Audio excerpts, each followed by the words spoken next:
Once again, welcome to On-Away Fish and Games Renewal Briefing. My name is Brendan Murphy. I am your club president, and it's my pleasure to take you on a bit of a guided tour of the range as we've made a few changes, but also to welcome you back. Thank you for renewing, and to just lay out the quiz and how it's going to work once again. Keep in mind, perfect is not what we're striving for. The purpose of this quiz is to make sure that people are thinking about the rules, thinking about safety at the range, and avoiding any potential problems.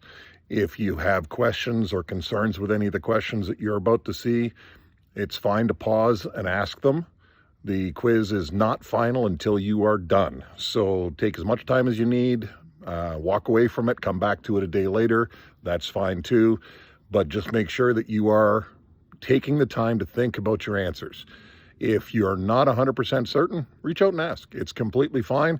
Again, I'd rather have a good, healthy conversation with you about the range rules and why this matters than to have you guessing and having to do the quiz 3 or 4 times. Once the quiz is complete, you'll be notified immediately as to your success or failure, unfortunately. And then from there, it is just a matter of scheduling your key pickup time. Do you have any questions?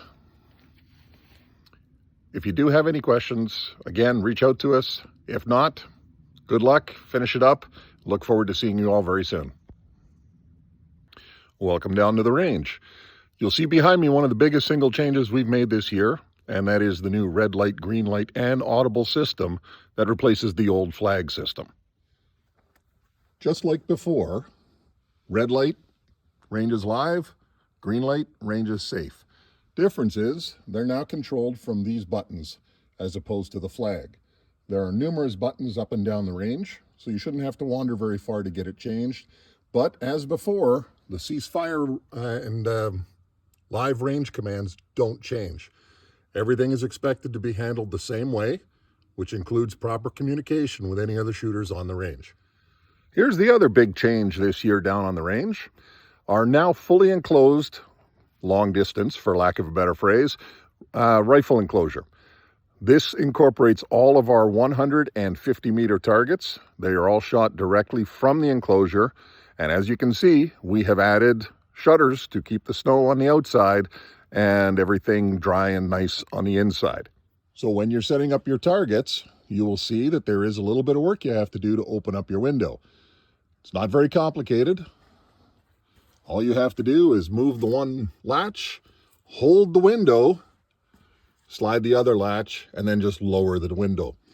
The window is hinged at the bottom. It just falls down, but please do not let it fall. Control it all the way down. And then when you're ready to go home, part of your cleanup is to close the window and put the latches back in place to hold it up. As you move inside, you'll see a timer right beside the doors. That is to turn on the lights inside.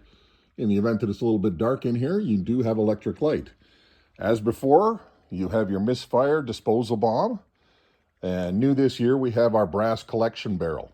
After you have finished using your window, put any waste brass into the buckets, you can just dump the buckets into the handcrafted funnel. It drops it into the barrel for recycling. Just as the red light and green light works outside, it's in here as well.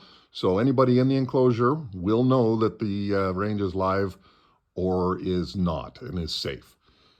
Once you open up your windows, you will see that the barrel limiters are still in place. Same shooting tables, same target stands.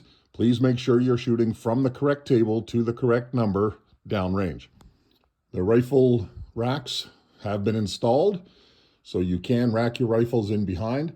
And as you see, we do have electricity in here now, so if you needed some kind of heater, if you like shooting in the winter, that is permitted, but please make sure that you don't leave it on after you're gone. As you can see, the rifle enclosure does incorporate all of the 150 meter lanes, and it is visible to the rest of the range. You're also on camera in here, so please make sure that you are following all of the range rules at all times and take the effort to communicate properly with anybody else before you go to a safe range or a live range. Please note, the brass buckets are for brass only. These are not garbage cans. So please do not throw used earplugs, cartridge boxes, or any type of waste in here. There are garbage cans provided inside the rifle enclosure, please use those. The last thing I want to talk about is the use of the steel gongs, specifically on the rifle range. As you can see from this particular sad Sasquatch, he has multiple holes from rounds that probably should not be fired at steel. The infrastructure that holds them up has been demolished. The bolts are gone on one side, damaged badly on the other. So currently in lane 17, we have no gong. That will have to be fixed by one of our volunteers. Please make sure that you are respectful to all of the members and that you're not using the wrong tools on the wrong lanes. This gong behind me, also full of holes, most likely Lapua, Magnum rounds, armor piercing even potentially. And all of these gongs are going to have to be replaced, which again just takes away from funding other projects. So please, if you're using something heavy, use the mats. The gongs really are designed for slightly softer loads than some of you are using. It's about respect for everybody else that's shooting, guys. Please just make sure that you're being courteous to the next shooter. With that, welcome back to one of the nicest ranges in northern Alberta. Very proud to be a part of it. I'm very proud to know all of you, and I look forward to working with you all again this year. Please help to keep the range in pristine condition so that we can all enjoy it. Thank you for your time. Good luck on your quiz.